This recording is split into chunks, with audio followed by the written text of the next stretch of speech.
हीरे का एक छोटा सा टुकड़ा जिसकी असल कीमत शायद एक पत्थर से ज्यादा नहीं है, आपकी 2 महीने की सैलरी के बराबर क्यों बिकता है? सालों तक हमें बताया गया कि दुनिया में संसाधनों की कमी है, तेल खत्म हो रहा है, जमीन कम पड़ रही है और कीमती चीजें दुर्लभ हैं।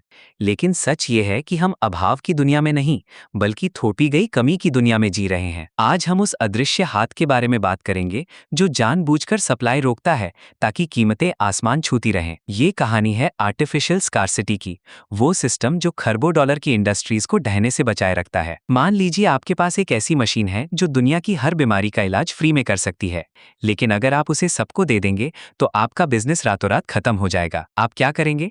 आप उस मशीन को एक तिजोरी में बंद कर देंगे और साल में सिर्फ 10 लोगों को उसका एक्सेस देंगे। यही वो बुनियादी गणित है जिस पर हमारी ग्लोबल इकोनॉमी टिकी है। हीरो को ही ले लीजिए। 20वीं सदी की शुरुआत तक एक कंपनी ने महसूस किया कि दक्षिण अफ्रीका में इतने हीरे मिले हैं कि वे कांच के टुकड़ों जितने सस्ते हो सकते हैं। उन्होंने क्या किया?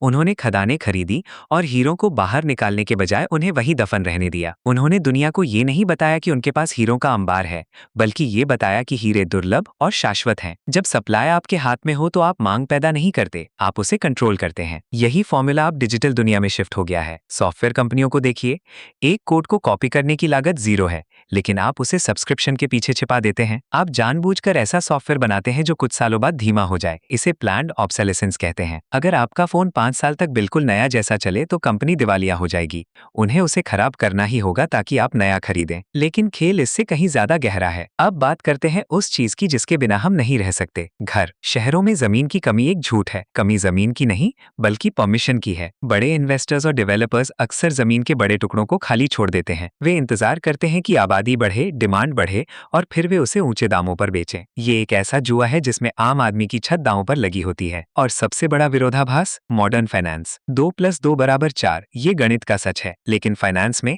2+2 वो होता है जो मार्केट तय करे। आज की तारीख में दुनिया में जितना पैसा सर्कुलेशन में है, उससे कहीं ज्यादा कर्ज है। हम ऐसी चीजों के लिए पैसे दे रहे हैं जो असल में असीमित हो सकती थी, लेकिन उन्हें जानबूझकर सीमित रखा गया है ताकि बैंकिंग सिस्टम की नींव ना हिले। जरा सोचिए, अगर कल सुबह सूरज की रोशनी पर टैक्स लग जाए या हवा को बोतलों में बंद करके बेचा जाने लगे तो क्या होगा?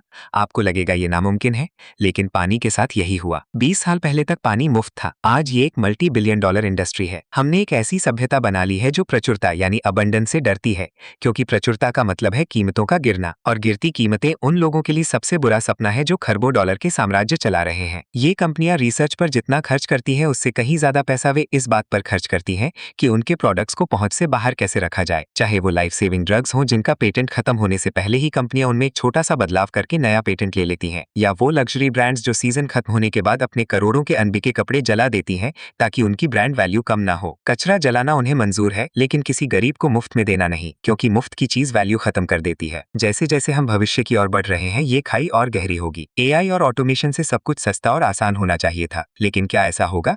या फिर डेटा और प्रोसेसिंग पावर को भी उसी तरह तिजोरियों में बंद कर दिया जाएगा जैसे कभी हीरों को किया गया था? असल सवाल ये नहीं है कि हमारे पास पर्याप्त संसाधन है या नहीं। सवाल ये है कि क्या हम एक ऐसी अर्थव्यवस्था में रहने के लिए तैयार हैं जो सिर्फ इसलिए चलती है क्योंकि हम कमी का नाटक करते हैं? शायद सबसे बड़ी विडंबना यही है। हम एक ऐसी रेस में भाग रहे हैं जहां फिनिश लाइन को हर रोज थोड़ा और पीछे धकेल दिया जाता है, सिर्फ इसलिए ताकि खेल कभी खत्म ना हो। क्या आप वाकई वो खरीद रहे हैं जिसकी आपको जरूरत है, या आप सिर्फ उस कमी की कीमत चुका रहे हैं जिसे किसी ऑफिस में बैठकर डिजाइन किया गया है? अगली बार जब आप किसी लिमिटेड एडिशन चीज के लिए ज्यादा पैसे दें तो खुद से पूछिएगा, क्या ये सच में दुर्लभ है या आपको ऐसा यकीन दिलाने के लिए लाखों डॉलर खर्च किए गए हैं? ऐसे और भी फाइनेंस रिलेटेड नॉलेज जानने के लिए वेल्दी अजीत चैनल को सब्सक्राइब करें, वीडियो को लाइक करें, कमेंट में बताएं कि आपको इसमें कौन सा पॉइंट अच्छा लगा और कौन सा खराब। मिलते हैं अगले वीडियो में।